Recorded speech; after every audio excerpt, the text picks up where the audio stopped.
Syria पश्चिमी Asia का एक देश एक दशक से भी ज्यादा समय से एक क्रूर गृहयुद्ध से तबाह हो गया है।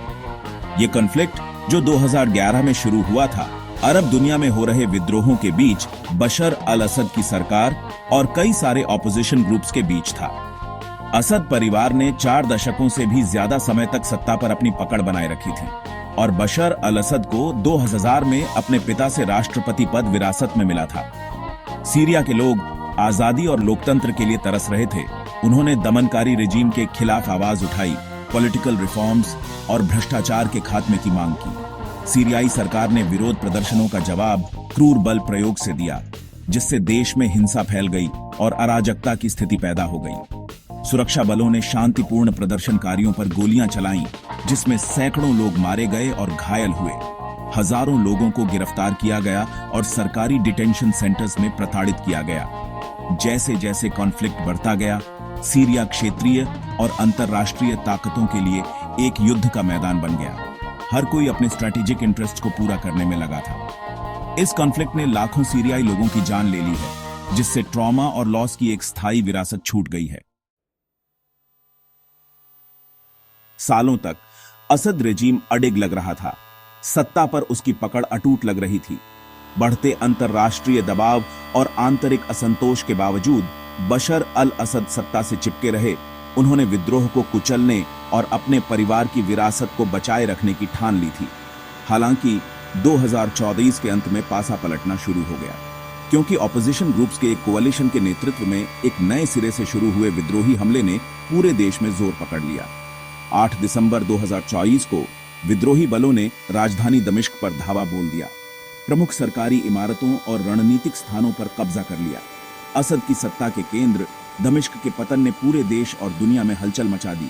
जैसे ही विद्रोही सेना राजधानी में घुसी, बशर अल असद अपने परिवार और करीबी सहयोगियों के साथ रूस में शरण लेने के लिए दमिश्क से भाग गए। असद रेजिम के पतन ने सीरियाई कॉन्फ्लिक्ट में एक महत्वपूर्ण मोड़ ला दिया, जिससे रक्तपात के अंत और शांति और स्थिरता के एक नए युग की उम्मीदें जगीं। दमिश्क के पतन में परिणत होने वाला विद्रोही हमला वाकई में उल्लेखनीय था। सालों के गतिरोध और असफलताओं के बाद ऑपोजिशन, जो अक्सर बंटा हुआ था और आपसी लड़ाई से ग्रस्त था, एक साझा बैनर तले एकजुट हो गया। अपने देश को अत्याचार से मुक्त कराने की ठान ली। नवंबर 2024 के अंत में शुरू किया गया यह हमला अपनी गति, कोऑर्डिनेशन और इफेक्टिवनेस के लिए जाना जाता है, जिसने सीरियाई सरकारी बलों को चौंका दिया। एक शक्तिशाली इस्लामी समूह हयात तहरीर अल शाम के नेतृत्व में विद्रोही कोalition ने कई मोर्चों पर महत्वपूर्ण प्रगति की। सीरियाई सेना से प्रमुख शहरों और कस्बों पर कब्जा कर लिया। तुर्की समर्थित ऑपोजिशन ग्रुप्स और कुर्द बलों ने भी इस हमले में महत्वपूर्ण भूमिका निभाई। उन्होंने अपने ऑपरेशंस को कोऑर्डिनेट किया और सीरियाई सरकार की कमजोरियों का फायदा उठाया। विद्रोहियों के तेजी से आगे बढ़ने में जनता के समर्थन में हुई वृद्धि ने मदद की, क्योंकि युद्ध और उत्पीड़न से थके हुए आम सीरियाई लोग उनके समर्थन में आ गए। सेना से दल बदल बढ़ गया और मनोबल गिर गया, क्योंकि सत्ता पर रेजिम की पकड़ ढीली पड़ गई। अलेप्पो पर कब्जा कॉन्फ्लिक्ट में एक महत्वपूर्ण मोड़ था, जिसने दमिश्क की ओर विद्रोहियों के अंतिम धक्के का रास्ता साफ कर दिया। सीरियाई विद्रोह इससे पहले के कई क्रांतियों की तरह एक मामूली सी अवज्ञा की कार्रवाई से शुरू हुआ था। फरवरी 2011 में दक्षिणी शहर दारा में अरब दुनिया में फैल रही बदलाव की हवाओं से प्रेरित किशोरों के एक समूह ने असद रेजिम के अधिकार को चुनौती देने का फैसला किया। लड़कों में से एक 14 वर्षीय मौविया सियासनेह ने स्प्रे पेंट का एक कैन लिया और अपने स्कूल की दीवार पर एक साधारण लेकिन शक्तिशाली संदेश लिखा, अब तुम्हारी बारी है डॉक्टर। यह संदेश एक नेत्र रोग विशेषज्ञ के रूप में बशर अल असद की पृष्ठभूमि का संदर्भ था। राष्ट्रपति के शासन के लिए एक सीधी चुनौती थी। लड़कों को गिरफ्तार कर लिया गया और सीरियाई सुरक्षा बलों द्वारा प्रताड़ित किया गया। जब उनके कष्टों की खबर फैली तो इसने पूरे देश में विरोध प्रदर्शनों की लहर दौड़ा दी। भाग 5, राख से नए नेता उभरते हैं। असद रेजिम के पतन के साथ सीरिया के उथल पुथल भरे इतिहास में एक नया अध्याय शुरू हुआ। युद्ध से तबाह और गहराई से विभाजित देश एक अनिश्चित भविष्य का सामना कर रहा था। एक बिखर हुए राष्ट्र के पुनर्निर्माण और कॉन्फ्लिक्ट के जख्मों को भरने का काम उन विद्रोही नेताओं के कंधों पर आ गया जिन्होंने असद राजवंश को गिराया था। पुराने ऑर्डर के मलबे से उभरने वाले सबसे प्रमुख व्यक्तियों में हयात तहरीर अल-शम या एचटीएस के रहस्यमय नेता अबू मोहम्मद अल-जोलानी थे। सीरियाई कॉन्फ्लिक्ट के एक अनुभवी अल-जोलानी ने अपने सैन्य कौशल और विभिन्न विद्रोही गुटों को अपनी कमान में एकजुट करने की क्षमता के लिए ख्याति अर्जित की थी। असद के पतन के बाद अल-जोलानी ने दमिश्क में उमैयद मस्जिद के पुलपिट से राष्ट्र को संबोधित किया, जो इस्लाम के सबसे पवित्र स्थलों में से एक है। अपने संबोधन में अल-जोलानी ने असद के बाद के सीरिया के लिए अपने विजन को रेखांकित किया। शरिया कानून द्वारा शासित एक इस्लामी राज्य स्थापित करने का वादा किया, लेकिन साथ ही अल्पसंख्यकों के अधिकारों को बनाए रखने और धर्म की स्वतंत्रता सुनिश्चित करने का भी वचन दिया। भाग 6, एक विभाजित दुनिया। सीरियाई संकट पर अंतरराष्ट्रीय प्रतिक्रियाएं। सीरियाई गृहयुद्ध और असद रेजीम के पतन ने अंतरराष्ट्रीय समुदाय में हलचल मचा दी, जिससे विश्व नेताओं और अंतरराष्ट्रीय संगठनों से मिलीजुली प्रतिक्रियाएं आईं।